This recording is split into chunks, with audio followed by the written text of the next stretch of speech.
Почитувам председателе, почитувани кавадарчани, ценети пријатели. Секогаш е задоволство да се биде во Кавадарци. Нели, градот на лојзето, на грозјето, на виното, ама сега и на автомобилската индустрија. Но денес не сме тука да збориме за економија, тука сме денес да збориме за председателот Иванов. Но како и на кој начин тој и помогна на Македонија и како им помага на сите граѓани токму во економијата. Функцијата председател е многу поширока. Функцијата председател е огледало на напредокот, идентитетот и суверенитетот на една држава. Којот народ по достоинството кој што тие го поседувале, но најмногу по делата што ги оставиле позади себе. Председателот на државата е огледало, рефлексија на целата нација, на нашата култура, на нашата историја, на нашите вредности, на нашите постигнувања.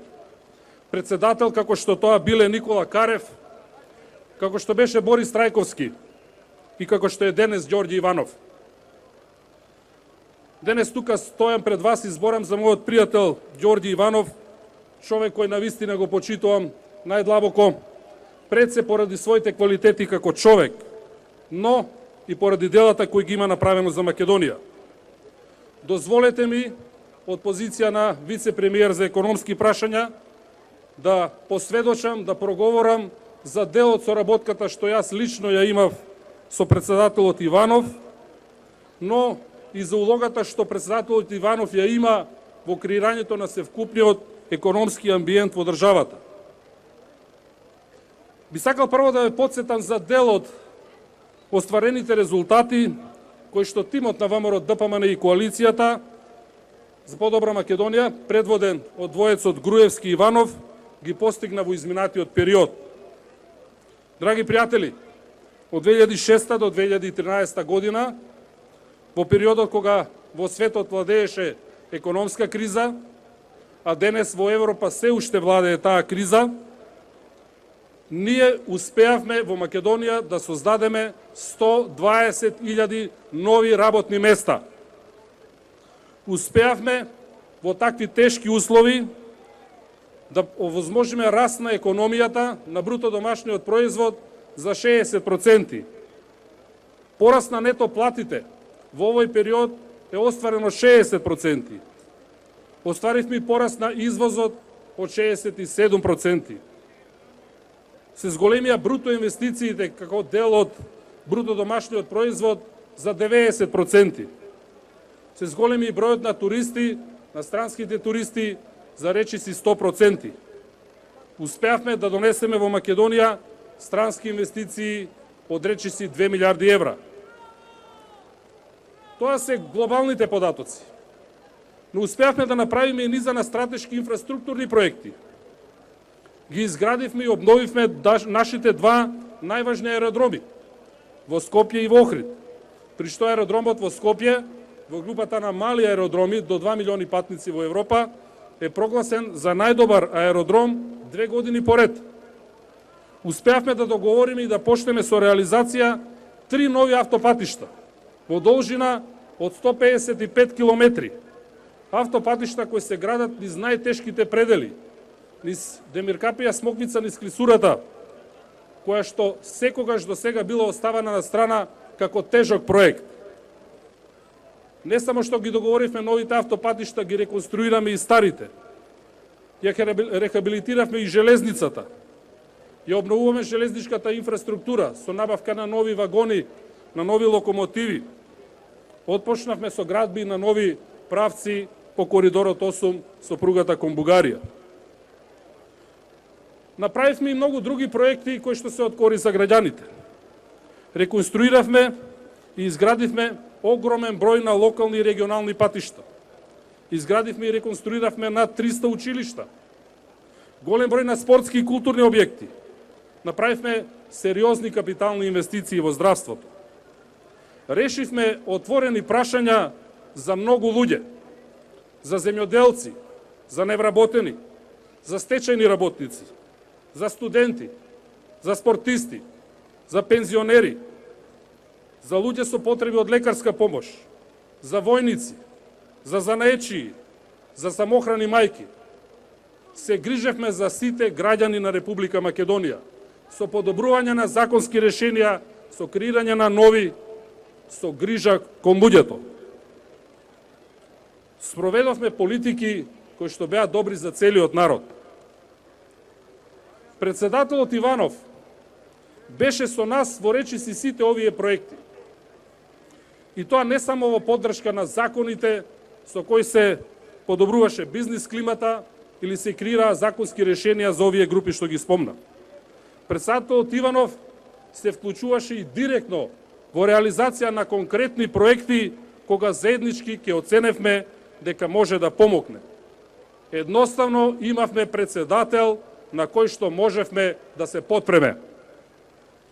Дозволете два примери да кажам. Владата водеше преговори со еден голем турски инвеститор за изградба на висококатниците во Скопје, првите згради со височина над 100 метри, проект кој што го преговаравме неколку месеци. Во тие преговори, за време на тие преговори, на наше барање председателот за време на едно од посетите во Турција оствари средба со еден од најмоćните градоначалници на Турција, инаку личен пријател на компанијата Джеваир Холдинг, со која што требаше да се склучи договор за изградба на овие висококатници. Во тој личен контакт, на тој состанок присуствував и јас, господинот Иванов побара од градоначалникот да помогне во процесот, да му се јави на господинот Джеваир да дојде во Македонија и да се обиде да реализира таа инвестиција. Тоа и се случи. Господинот Джеваир дојде во Македонија, председателот Иванов беше негов домаќин, има работен доручек, разговара за многу прашања, за историјата, за културата, за соработката помеѓу Македонија и Турција, за пријателските односи, и председателот Иванов ја искажа својата политичка поддршка на тој проект и го замоли да се заложи, да преговорите завршат и конечно да донесе одлука да инвестира во Македонија. Тоа попладне, тоа и се случи. Преговорите кои траеа повеќе месеци, успешно се завршија. Пример број 2. Може би уште подолго од Джеваир Холдинг, бидејќи проектот е навистина поголем, изградбата на двата автопатишта, кои што ги правиме со помош на Народна Република Кина, преговорите траја речиси една година. Многу посети, многу работа, многу анализи. Јас често кажувам, 5 пати јас лично одев до Кина за овој проект, но преговорите напредуваа споро. Председателот Иванов за време на една од своите посети во Народна Република Кина повторно со заедничка оценка дека може да помогне во својата средба со председателот на Народна Република Кина, искаша силна поддршка и замоли Народна Република Кина навистина да почне да се сложи на условите и да го добиеме тој кредит и се она што беше потребно за да отпочнеме со изграда на овие два автопатишта. Многу брзо после таа средба преговорите ги приведовме кон крај, благодарение и на помошта на председателот Иванов. И вакви примери има многу. Било кој министер, особено од економската сфера, ако прашате, бил дел од делегациите кои што ги предводел Иванов на разни економски форуми, остварувал средба со компании, едноставно, како што кажав, имавме председател на кој што можеме да се потпреме. Она што некои луѓе го забораваат дека денеска светот навистина станува се поглобален и дека инвеститорите низ целиот свет имаат можност да ги инвестираат своите пари и да отвараат нови работни места низ сите држави. И ние како влада заедно со председателот Иванов напорно работиме на тоа. Но она што се заборава дека на најмали знаци на нестабилност, на најмали знаци на политичка криза, инвеститорите се одлучуваат да одат на друго место. Имавме и ние такви лоши искуства, кога поради некој инцидент во државата или лоши изјави од политичари, некои од инвеститорите се одлучуваа да се отидат од Македонија и месеци од преговори да пропаднат. Тоа не е нешто што е потребно Македонија. Она што ни е потребно е да имаме председател кој ќе дава поддршка, кој ќе биде усогласен со политиките на владата и на ова поле.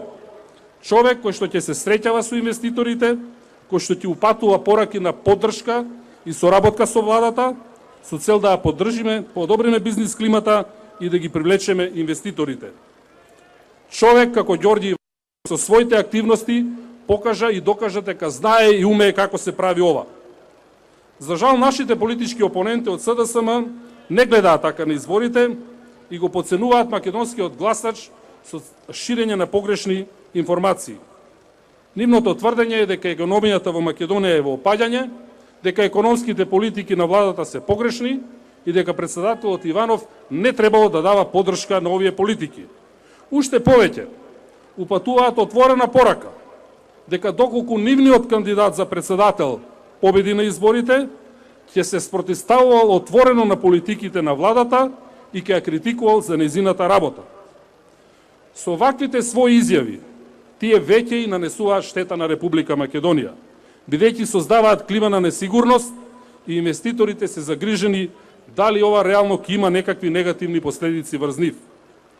Она што не сака СДСМ да го види е дека единствениот индикатор кој што опаѓа во изминатите години во Македонија е невработеноста. Невработеноста која во времето на СДСМ растеше и покрај тоа што во светот немаше економска криза, невработеноста која што во време на СДСМ опаѓа и покрај тоа што имаме во светот економска криза.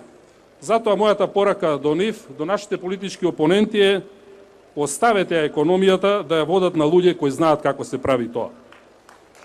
Оставете ја на тимот на ВМРО ДПМН, на Груевски, на Иванов.